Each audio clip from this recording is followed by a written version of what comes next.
আসসালামু আলাইকুম, সবাইকে আবারও শুভেচ্ছা, অভিনন্দন, ভালোবাসা। এই হলো আমার পিকু রিংনেক টিয়া, প্রায় 68 দিন বয়সী।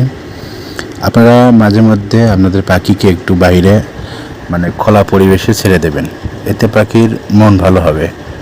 এই দেখুন, আমার পাখিটাকে আমি এখন একটা আম গাছের ডালে রেখেছি। ওর পাখা কাটা আছে, ও উঠতে পারবে না বেশি দূর, তারপর রেখে দিয়েছি যাতে ও একটু মনটা ফ্রেশ হয়। কারণ সারাক্ষণ খাঁচার ভেতর থাকা বা ঘরের ভিতর বন্দির মতো থাকা ওর পক্ষে আসলে মানসিকভাবে সমস্যা হতে পারে। এই দেখুন, আমার পেয়ারার কাছে রেখে দিয়েছি ওকে। আমি কিন্তু নিচে রেখে দিয়েছি, ও নিজের নিজের কাছে উঠে এগুলো ঘোরাফেরা করতেছে, পেয়ারা খাচ্ছে, আর তারপরে গা চুলকাচ্ছে। ও একটা মনের একটা স্বাধীনতা আর কি, কিছু সময়ের জন্য ওকে দিলাম। দেখুন, গাছের ডালে বসে আছে কি সুন্দর, চুপচাপ এইভাবে আকাশ দেখছে। এতে দেখা যায় কি পাখির মনটা অনেক ভালো থাকে। এই দেখুন কীভাবে আছে। তারপরে এই যে গাছের ডালে দিয়েছে, দেখুন আম গাছে এই যে আম পাতা চিপাচ্ছে, এটাও কিন্তু অনেক পুষ্টি আর কি। ও নিজে নিজে খাচ্ছে, অল্প হলেও বা একটু জিরো পরিমাণ খাইলেও কিন্তু ওর জন্য উপকার। কারণ নিজের হাতে খাওয়া খাবার কিন্তু বরকত বেশি আর কি।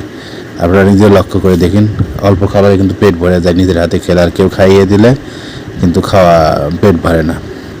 এই যে ওকে আমি ছেড়ে দিয়েছি, ও এখন এই গাছের ডালে এখন আছে, এই ডালে ও ডাল যাচ্ছে, চিলাচিলি করছে। এই যে দেখুন পিকু, পিকু দেখেছেন আমার পিকুটা? এখন দেখে নিয়ে একটু উড়ে যাবে, যেহেতু পাখা কাটা আছে উঠতে পারবে না, তারপরে একটু চেষ্টা করবে আর কি।